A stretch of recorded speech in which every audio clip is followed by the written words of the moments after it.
خوش آمدید به برنامه اخباری آزادی با تقدیم از استودیوی مرکزی ما در پراگ است. سلام، من مومین احمدی هستم.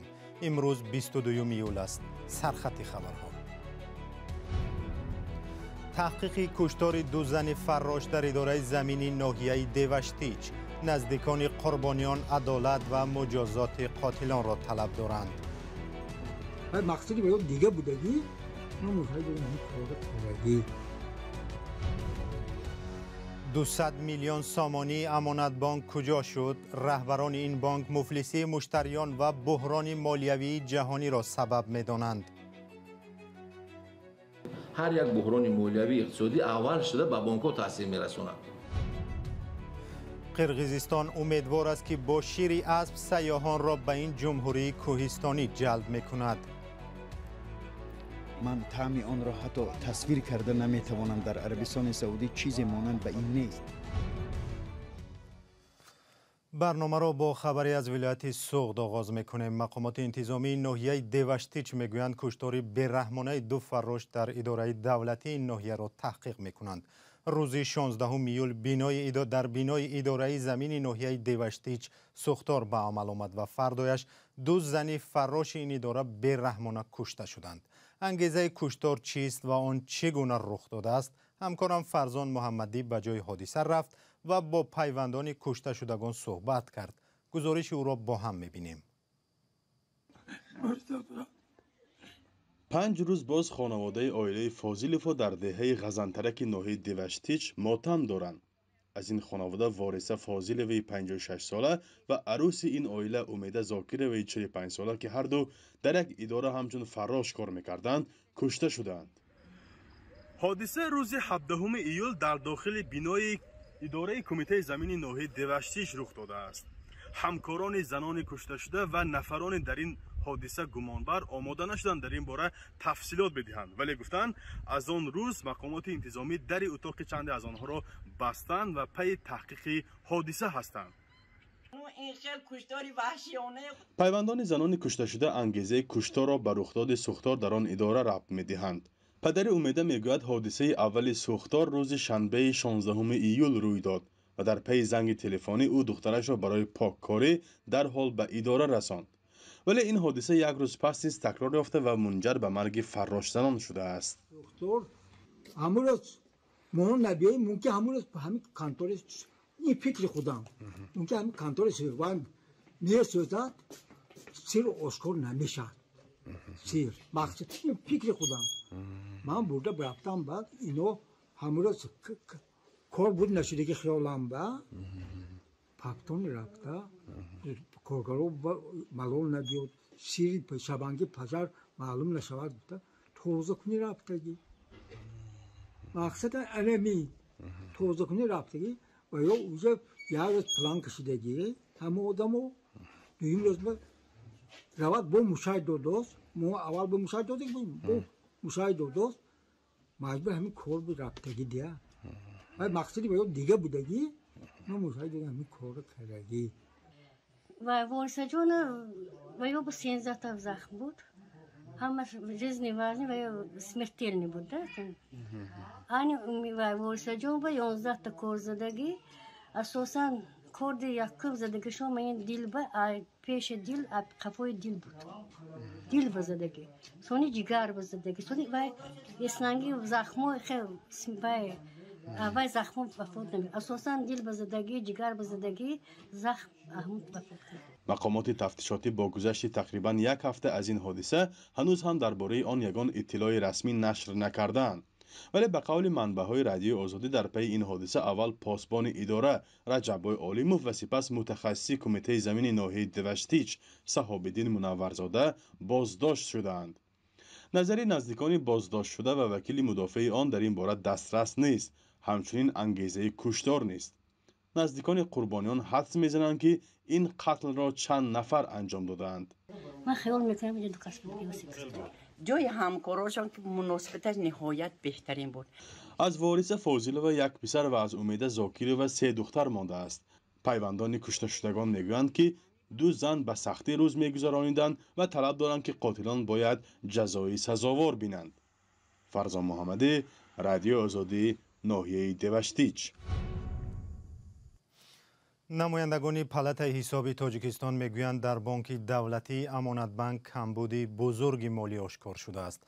بزرگترین بانک دولتی تاجیکستان که مسئول پرداخت معاش و نفقه های دولتی است اصرار می‌ورزد که سبب این وضع بحران مالی میباشد. تفصیلات در گزارش علیشیر ظریفی و شهلای عبدالله. پالات حسابی تاجیکستان در بانک دولتی امانت بانک بیش از 200 میلیون سومونی کمبودی مالی آشکار نموده است. رهبریت امانت بانک میگوید چنین مشکل با عیب مشتریان سر زده است که از بانک پول قرض گرفته سر وقت برنگردانیده‌اند. کمبود ما در همین سمت است که با ما بعضی مراجعت میکنند که شما همین قرض ناسنجیده دادین، تحلیل نکرده دادین. لیکن ما دویم میگیم که هر یک بحران مالیوی اقتصادی اول شده به بانک‌ها تاثیر میرسونه. برای چی؟ برای که میزاج بانک با مشکل دچار شده اگر البته که به بانک تاثیر میکنه پول بر نمیگردد. مثلا رئیس امانت بانک گفت مسئله قرض در بانک سری بانکی بوده با یگان مقامات حتی به پالات حساب پیشنهاد نمی شود، ولی با سرکشی از پرداخت آن خودی آنها به این نهاد سنجشی معلومات پیشنهاد کردند.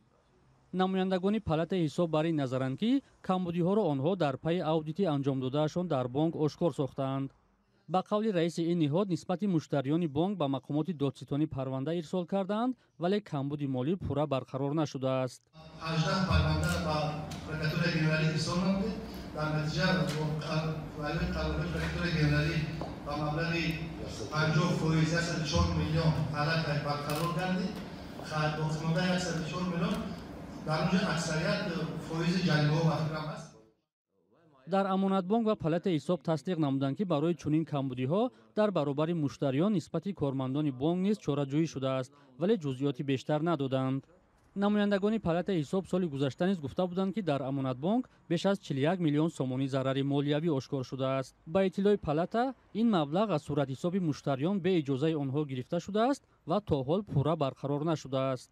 پیشتر آژانسی نظارت دولتی مالیوی و مبارزه با کورپسیای تاجیکستان دو مسئول امانت بانک را برای انتقال مبادله غیرقانونی مبلغ‌های این نهاد مالی بازداشت کرده بود. این دو نفر در بینای اساسی بانک در شهر دوشنبه فعالیت داشتند. امانت بانک بزرگترین بانک دولتی تاجیکستان است که در سراسر کشور نمایندگی داشته مسئول پرداخت معاش کارمندان بودجوی، نفقه بازنشستگان و دیگر کمک‌های اجتماعی دولتی است. برنامه را با گزارشی از دوشنبه ادامه می‌دهیم. فروش مال و محصولات پس‌صفت در بازار و مغازه‌های تاجیکستان همیشه موضوع بحث شبکه‌های اجتماعی است.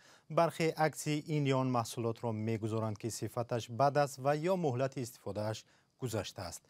اداره تاجیک استاندارد نیز این شکوه‌ها را تصدیق کرد و گفت در نیم سال اخیر ده‌ها تانه محصولات پس‌صفت و کهنه شده را پیدا و نابود کردند.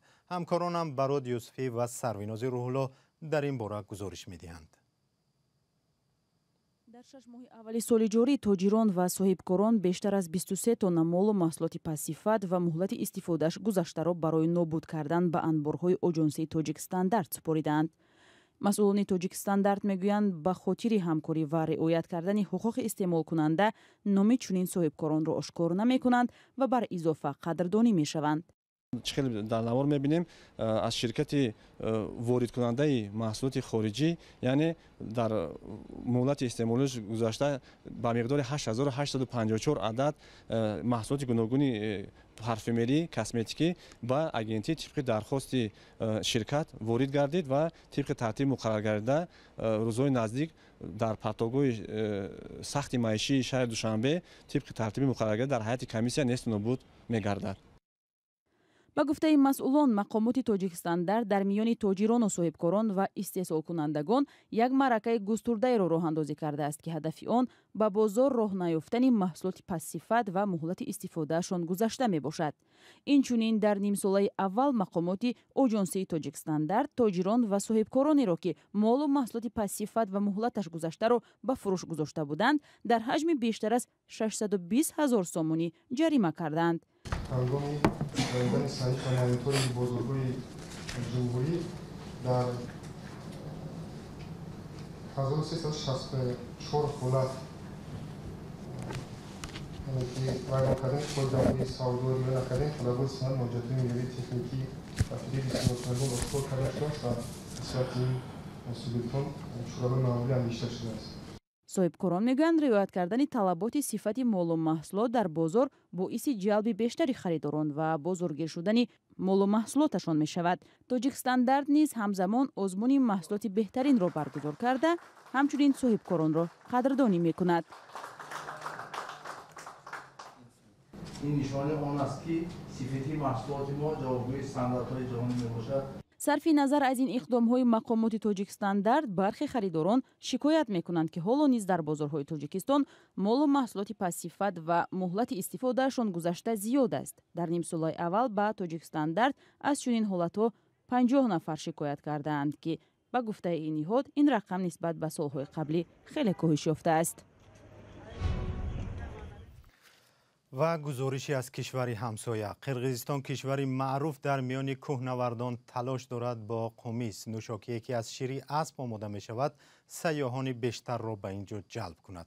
با باور ساکنان بهترین وسیله قوی کردن بدن این نوشیدنی قمیص است و آببازی با آن است. همکارم زرنگیزی نوروزشاد درباره این نوشاکی گزارش تهیه کرده است. در ولایت چوی واقع در کوهستان قرقیزستان سیاحان و مهمانان را با قمیص پیشواز میگیرند. قمیص از نوشاکی های معروف این کشور است که از شیر اسب آماده می شود. این نوشاکی توجه سیاحان زیاد را به اینجا جلب می کند. ماشاءالله تبارک الله. ما درباره قمیص و سمال از دوستانمون شنیدیم. آنها به قرقیزستان آمده بودند. ما هم تصمیم گرفتیم آمده بچشیم. من طعم آن را حتی تصویر کرده نمیتوانم. در عربستان سعودی چیزی مانند به این نیست که من توانم آن را مقایسه کنم. سواء کان حلیبا او کان. برخی از مهمانان به شیر تازه یا خام با نام سمال برتری میدهند. آنهایی که به اینجا می آیند امکان دارند در یورت یا خیمه ها تکیه زده از این نوشاکی های خاص قرقیزی لذت ببرند و همزمان زندگی در کوهستان را احساس کنند.